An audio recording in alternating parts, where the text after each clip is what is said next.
The luggage handle feels chilly on my palm as I stand in the entryway of the house where I grew up. The voices that rise and fall around the dinner table blend with the familiar smell of my mother's lasagna. Nobody looks up. Nobody sees me observing.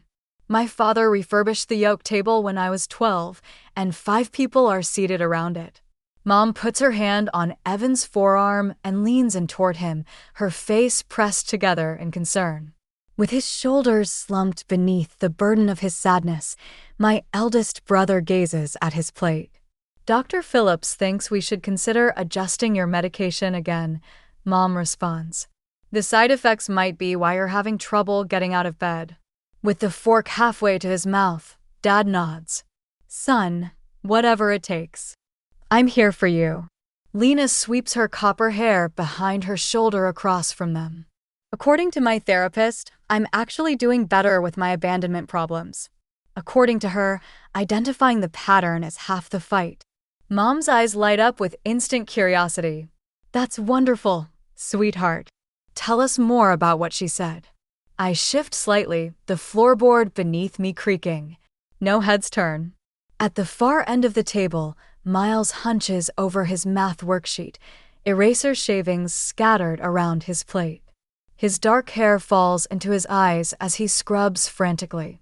Mom reaches over every few minutes to point at something on the page. That's the wrong formula, honey. Remember what we practiced yesterday? Jacob sits beside him, thumbs tapping on his phone screen, lips pressed tight with anxiety. The blue light from his screen casts shadows across his pale face. I count the minutes. 1, 2, 3, 4, 5. The family portrait hangs crooked on the wall behind them. In it, I stand slightly apart, smiling too brightly. I was 17 when it was taken, already planning my escape. My throat tightens. I clear it. Mom jerks her head up, hand flying to her chest. Oh, when did you get here? Dad barely glances from his plate. There's pasta on the stove if you're hungry. No questions about my new apartment across town. No curiosity about why I came by with a suitcase. No one asking about the promotion I mentioned during our last brief phone call. I place my house key on the counter. The metal connects with granite, making a sound like a tiny bell. Silence falls for 3 seconds. Mom, did you sign my permission slip? Miles asks. The moment passes without acknowledgement. The memories surface without warning. Me at 8, clutching a science fair trophy in an empty auditorium. The janitor offering congratulations because no one else was there. At 14, cooking dinner for everyone while Mom sat with Lena during her first withdrawal. At 18, working the night shift at the grocery store to pay for textbooks while my parents covered Evan's therapy and Jacob's private tutor. You're a rock, Lauren. The easy one. The one who never needs anything. Easy because I learned not to ask. Never needing because I knew the answer would always be, not now. Your brother, sister needs me. Miles erases something furiously. Paper tearing. Dad moves to his side, pointing at the problem. You need to isolate the variable first, then. I'm moving to Seattle tomorrow, I say. The words fall from my lips like stones. Dad nods distractedly, still focused on Miles's homework. That's the approach. Good thinking. He hasn't heard me. I repeat myself. Louder. Mom, I glance up. Automatic smile in place. That's nice, dear. Who's going to help with Miles's homework while I'm taking Evan to his new psychiatrist? No questions about my plans. No curiosity about my job prospects or living situation. Just the immediate calculation of how my absence affects their needs. The realization crystallizes in my chest, sharp and cold and final. I am truly invisible. Have always been. Their eyes look through me unless they need something. I reach out slowly and take the key back from the counter. No one watches as I slip it into my pocket. I close the door behind me without slamming it. The sound is soft, deliberate, final. On the porch, I pause. A childish part of me waits for footsteps, for someone to follow to ask why. Silence from inside. The moving truck sits in the driveway, already packed with the few things I own. Monica and Jade wait in their car at the curb, the engine running. When they see me emerge, their faces light up with genuine smiles. They wave enthusiastically, already making room for me. They see me. I take one step away from the house, then another. Each feels lighter than the last. Have you ever realized someone doesn't see you until they need something from you? My story continues with what happened after 2 years of complete silence from my family.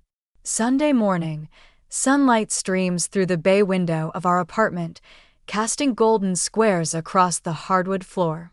The scent of fresh coffee mingles with Monica's cinnamon pancakes as Jade sets our rickety table, humming along to Fleetwood Mac on the record player.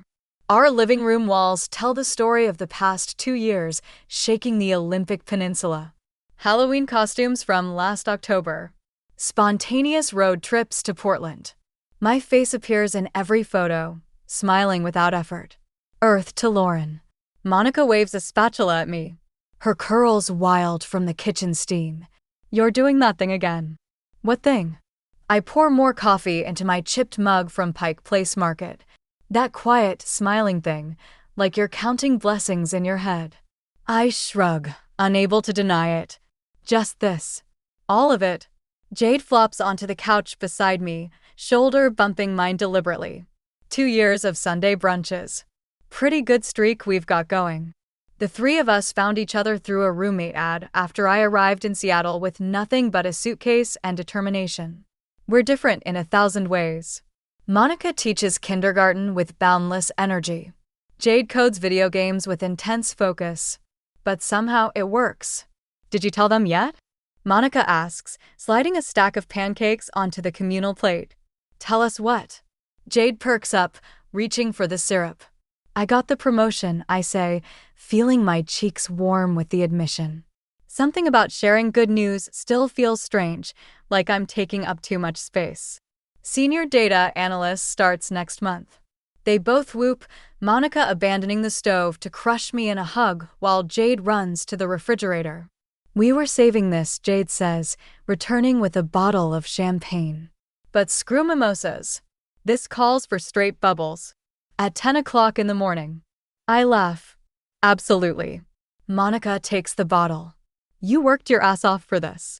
We're celebrating. The cork pops, and Jade holds out mismatched flutes we found at a thrift store. As the glasses clink together, I breathe in the moment. Messy, warm, perfect in its imperfection. So different from the sterile silence of my parents' house, where accomplishments vanish like smoke unless they belong to someone else. My phone buzzes against the coffee table. I ignore it, focusing on Monica's story about her latest classroom disaster involving glitter in a class hamster. It buzzes again and again. Someone really wants to talk to you, Jade says, eyebrow raised. I reach for the phone, expecting work, freezing when I see the name. Dad. 22 months of silence, broken on a Sunday morning. The message glows against the screen. If you don't come home for Thanksgiving, don't expect anything more from us. Blood rushes to my ears. My hands turn cold, then start to shake. Lauren. Monica's voice sounds far away. What's wrong? I pass her the phone wordlessly. Jesus, she whispers, showing the message to Jade. After nearly 2 years of radio silence, my brain scrambles to make sense of the threat. Anything more from us? I haven't asked my family for a single thing since I was 17. Not money for college, not emotional support when I was laid off last winter. Not even a birthday card when I turned 24 in June. I type a response, delete it, type again. Finally, I haven't relied on you financially or emotionally since I was 17. What exactly would I be missing? My finger hovers over send. It feels both true and cruel. You okay? Jade asks, her hand warm on my suddenly cold arm. I will be, I say, pressing send before I can reconsider. The phone erupts immediately with notifications.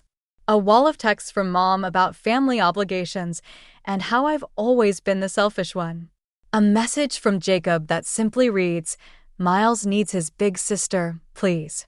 Then the extended family chimes in, Aunt Celia, Uncle Rick, even my grandmother's sister, whom I've met twice.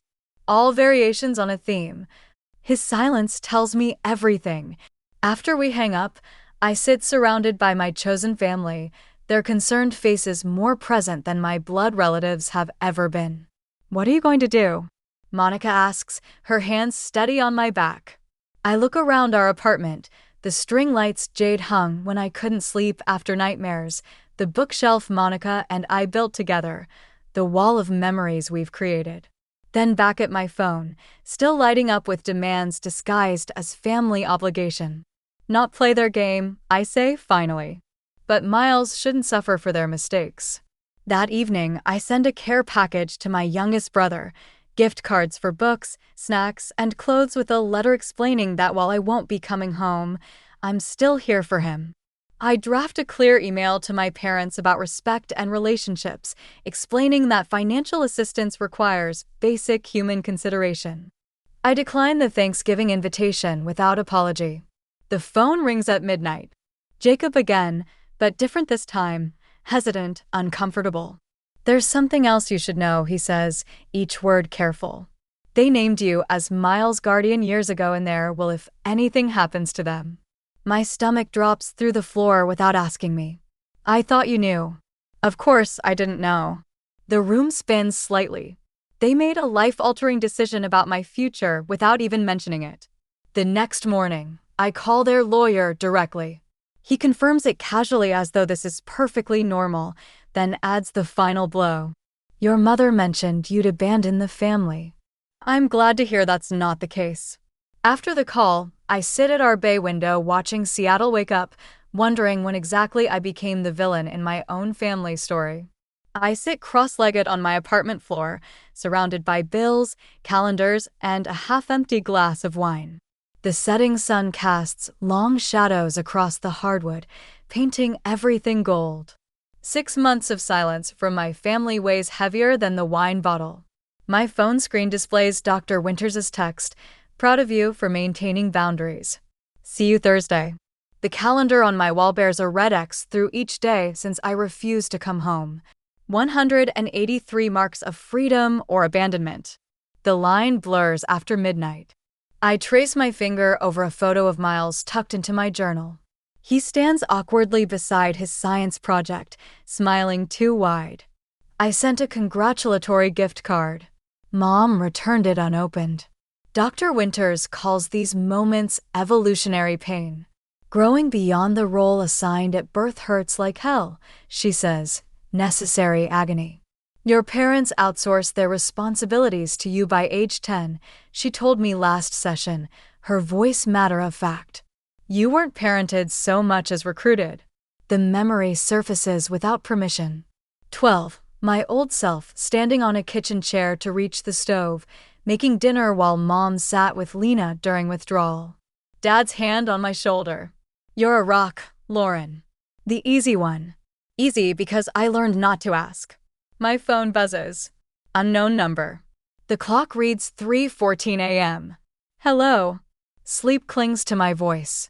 "Is this Lauren Matt?" A woman's tone cuts through the darkness. "Yes." I sit up, suddenly alert. "This is Mercy General Hospital. Your father was brought in with cardiac arrest. The doctors have been working on him, but you should come quickly." The room tilts sideways. "Is he?" "He's in critical condition. Your mother asked us to call you." Of course, she did. The next hour's a blur. The desperate search for flights. The maxed credit card. The call to my boss. Monica appearing at my bedroom door with packed bags and coffee. "I'm coming with you," she says, brooking no argument. The airplane seat feels too small. The drone of engines can't drown out the voices in my head. What if he dies before I get there? What if he dies after I arrive? What if he lives and nothing changes? The hospital smells exactly like childhood, antiseptic masking human decay. I was 10 when Evan first attempted suicide, 14 when Lena overdosed. The corridors of Mercy General know my footsteps by heart. Mom stands by the nurse's station, her face collapsed into unfamiliar lines. Evan stares blankly at the wall, eyes unfocused. Lena paces, scratching at her inner arms, a telltale sign of craving. Jacob hunches over his phone, shoulders near his ears, scrolling without seeing. And Miles. My chest tightens at the sight of him. 14 now, clutching his backpack like a shield, eyes too wide, too dry. No one notices me until Monica's boot squeaks on the linoleum. Mom's head snaps up. Lauren. My name sounds strange in her mouth after so many months. She stumbles forward, crumpling against me. He's gone. The words don't register at first. Then they crash through me like a wrecking ball. Gone. I hold her awkwardly, this woman I barely recognize. Over her shoulder, I catch Miles watching us, his face terribly still. The doctor needs forms signed. Mom whispers against my shoulder. I can't. I just can't. The doctor appears, clipboard in hand. She doesn't ask who I am, just hands me the paperwork. You're listed as next of kin. Of course I am. The next week passes in a fog of duty. I arrange the funeral because Mom can't stop crying. I clean out Dad's closet because Evan stares at it for hours without moving. I cook because no one else remembers to eat. I help Miles with algebra homework while he tries not to cry. Dad usually helps me with the word problems, he says, eraser shavings scattered across the kitchen table. I know, buddy. I place my hand on his shoulder. I'm here now. The weight of those words settles over the house like dust. I find Mom's bills stacked in a drawer, many marked final notice. I organize payment plans with money I can't spare. I wash sheets soiled when Lena vomits after drinking too much at the reception. I hold Jacob through a panic attack at midnight. Monica watches from the guest room doorway, concern etched on her face. You're slipping back into old patterns, she warns. Just until things stabilize, I promise. The lawyer's office smells like leather and wood polish. Mr. Grayson, Dad's bowling partner for 20 years, clears his throat as we gather around the mahogany table. Robert left a detailed will, he begins, not meeting my eyes. Lauren, you're named executive of the estate. Mom nods as though this makes perfect sense. There's also the matter of Miles. Mr. Grayson slides a document toward me. Your father and mother named you as guardian should anything happen to both of them. Mom is still here, I say carefully. Margaret has signed a voluntary transfer of guardianship, Mr. Grayson continues. Given her current state, she feels unable to provide adequate care. I turn to her, stunned. She stares at her hands. You always were the responsible one, she says, her first words to me in days. 5 pairs of eyes watch me, expectant, assuming. Of course, I'll step up. Of course, I'll sacrifice Seattle, my job, my life. Of course. The cemetery is quiet after everyone leaves. Wind rustles through maple trees, sending gold and burgundy leaves spiraling onto freshly turned earth. I stand before the simple headstone, my father's name carved in permanent letters. You never asked me, I say to the stone. Not once in my whole life did you ask what I wanted. Are you talking to Dad? I turn to find Miles standing several feet away. His hands are shoved deep in the pockets of his too big suit. Yeah. I wipe my eyes. Sometimes it helps. He kicks at the grass. They said you're leaving again. Come sit. I pat the bench beside me. He hesitates, then joins me, a careful distance between us. Everyone's fighting about what happens to me, he says, voice small. Mom says she can't handle me right now. Evan's too sick. Lena's Lena, and Jacob barely leaves his room. I take a deep breath. What do you want, Miles? He looks startled, as though no one has asked him this question before. Maybe no one has. I want things to go back to normal, he whispers. But they can't. No, I agree. They can't. Are you going to leave me too? The question hangs between us, fragile as breath in winter air. I turn to face him fully. Miles, I won't abandon you, but I won't sacrifice myself either. There's a difference between helping someone and becoming their life raft. His eyes, so like Dad's, search mine. What does that mean? It means we're going to find a solution that works for both of us, I say. One where you get what you need and I keep what I've built. For the first time since I arrived, Miles looks hopeful. Cautiously, he leans against my shoulder. Above us, a maple leaf breaks free, spinning golden through the autumn light. What would you choose? The life you built for yourself or the family that only values you in crisis? Lauren's solution surprised everyone, especially her mother. I place the last document in the manila folder and close it with a snap. The family lawyer, Mr. Greenberg, flinches at the sound. Beside him, Miss Patel, the social worker assigned to Miles's case, watches me with curious eyes. Her pen hovers over her notepad. So, as you can see, I say, tapping the folder, I've outlined a comprehensive alternative guardianship plan. The conference room smells of old coffee and anxiety. Outside the glass walls, secretaries move like fish in an aquarium, mouths opening and closing without sound reaching us. This is quite thorough, Mr. Greenberg says, glasses slipping down his nose as he pages through my proposal.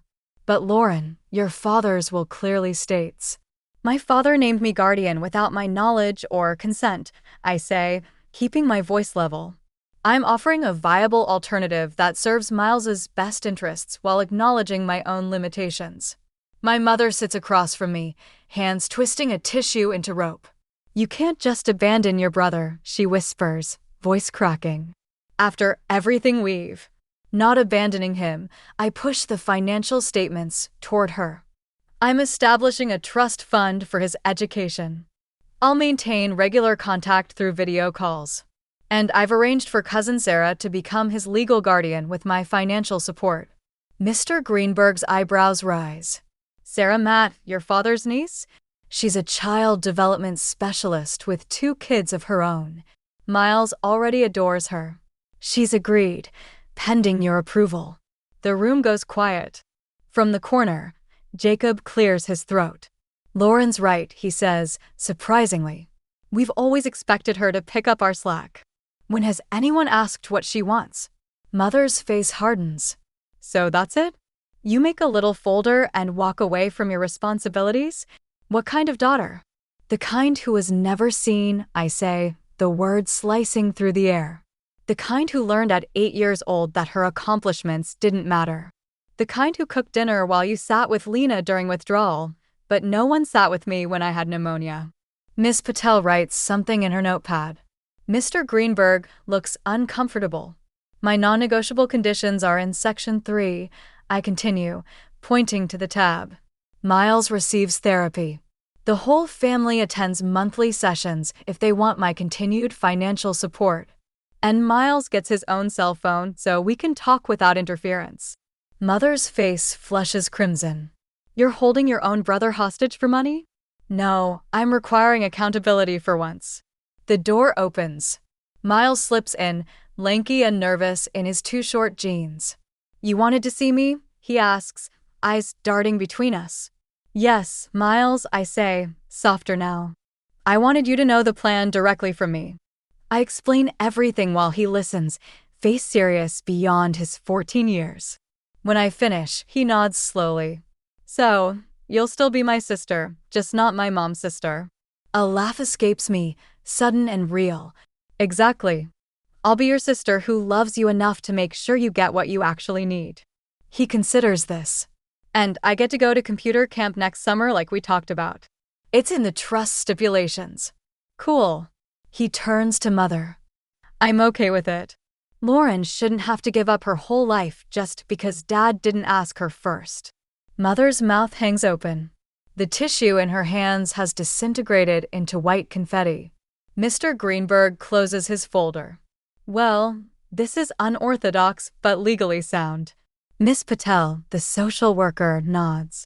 The plan prioritizes stability for Miles while maintaining family connections. I'll recommend approval. Mother stands abruptly, chair scraping the floor. This isn't over, Lauren. The family is already talking about how heartless you've become. She sweeps out, the door banging behind her. Jacob stays, hands fidgeting on the table. I'll talk to her.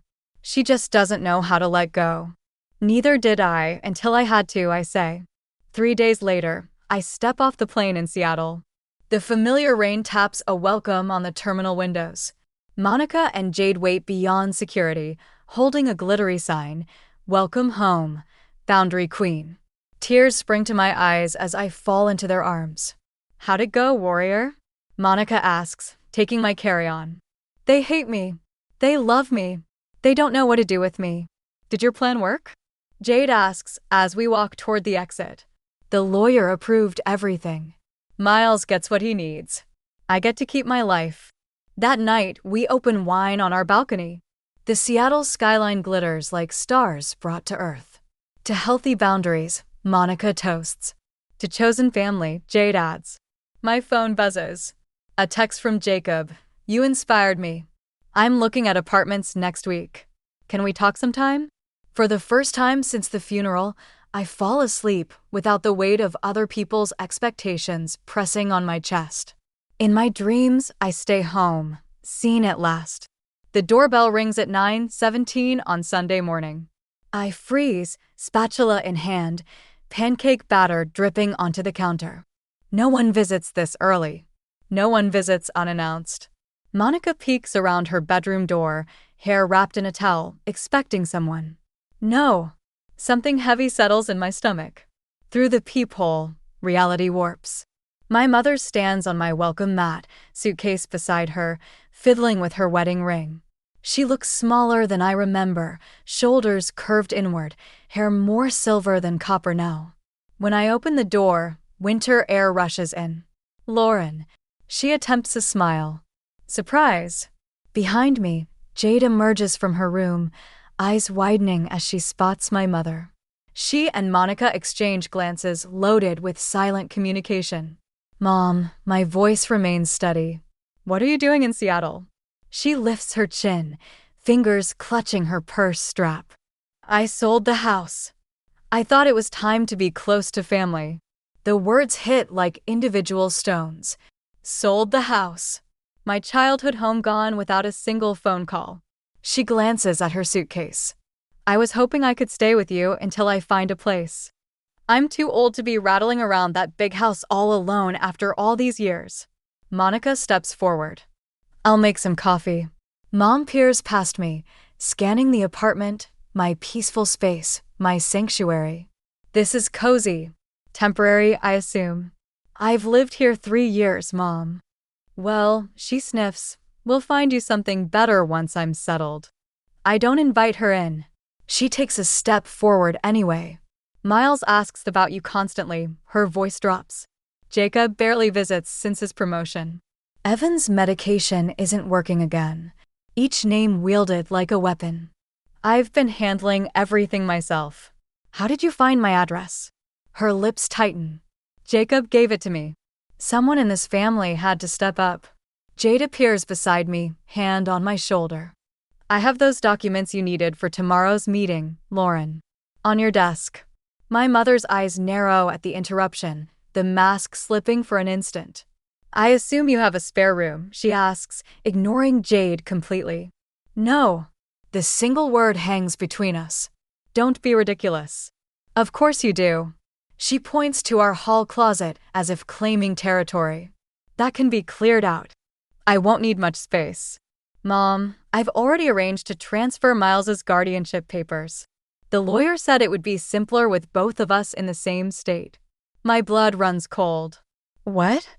"Well, you can't expect me to manage him from here if something happens to me. And with Evan's condition, he can't possibly." "You sold her house without telling me." My voice remains level. She waves dismissively. "You laughed, Lauren.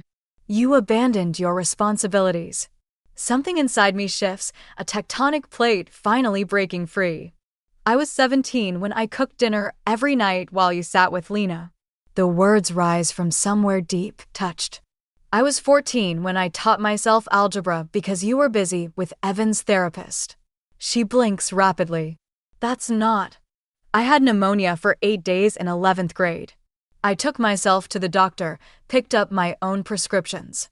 We were going through a difficult time." "When wasn't it a difficult time?" "I won the state science competition. No one came.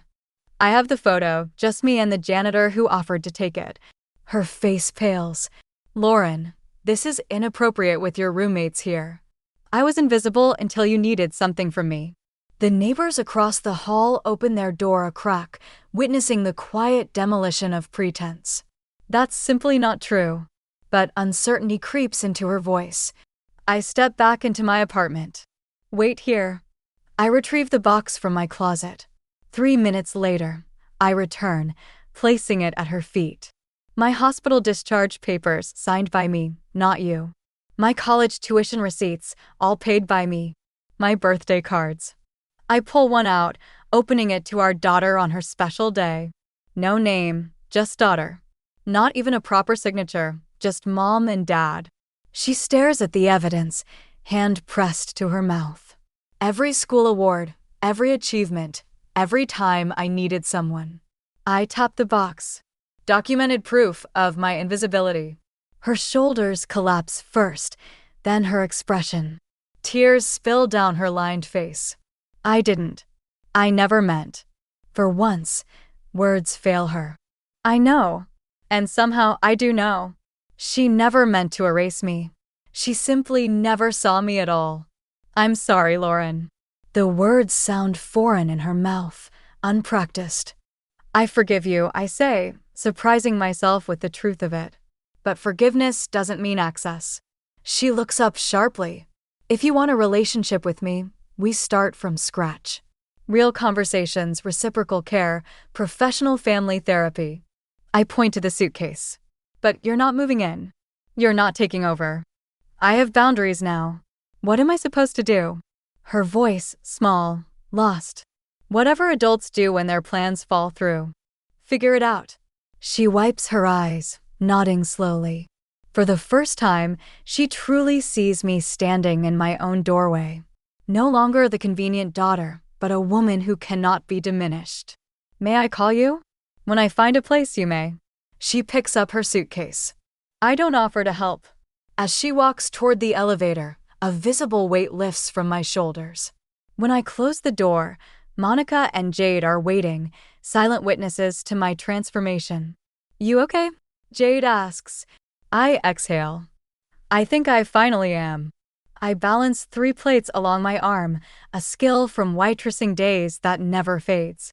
Laughter spills from my living room where 15 people celebrate my birthday. The aroma of garlic bread and homemade lasagna fills my apartment, Mom's recipe, cooked my way. Through the kitchen doorway, I spot Miles showing Jacob's boyfriend how to play that strategy card game he's obsessed with. At 14, almost 15 now, he towers over the coffee table, shoulders straight, confidence blooming since he started living with cousin Sarah. His weekend visits to Seattle have become our sacred tradition. Jacob catches my eye across the room and raises his glass in silent toast. The anxiety that once shadowed his face has softened. We exchange genuine smiles, a small miracle after everything. Mom sits somewhat awkwardly on the edge of my sofa, clutching her water glass too tightly. But she's here, actually here, listening to Monica's stories about our office pranks without interrupting or redirecting the conversation to herself. The effort shows in the fine lines around her eyes, in how she consciously relaxes her grip when she notices me watching. Need help? Miles appears at my elbow, taking 2 plates without waiting for an answer. Thanks, kiddo.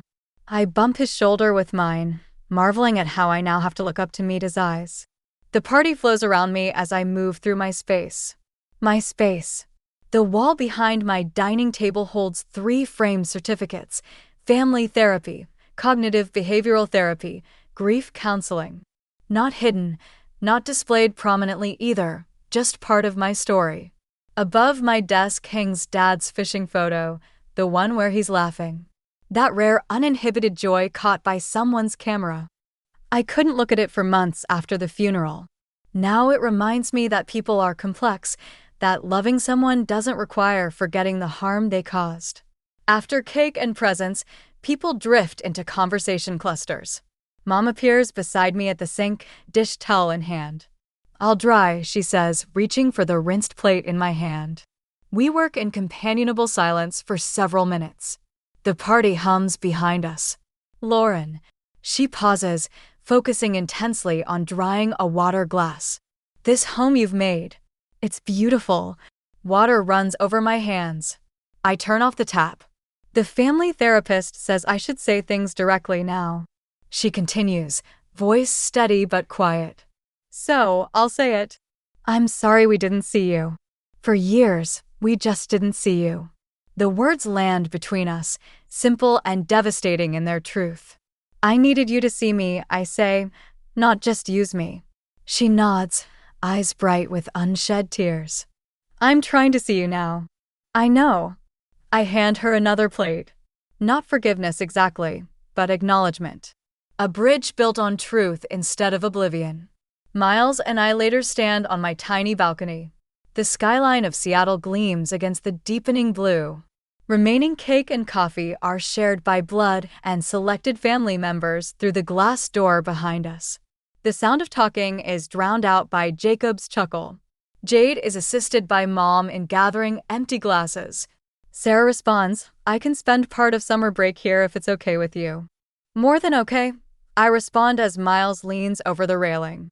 His college trust fund is in an account that he will be able to access at the age of 18, free from control or manipulation.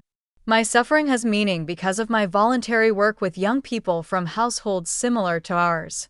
My boundaries are still strong, but they now include a heart that is learning to be open and safe at the same time. You know what I figured out? With a voice that befits the man he is becoming, Miles asks. What's that? Family isn't who you're born to. In his youthful face, he gazes at me with Dad's eyes. He sees you when you're standing right in front of them. As nightfall descends over my selected city, I smile. He notices me,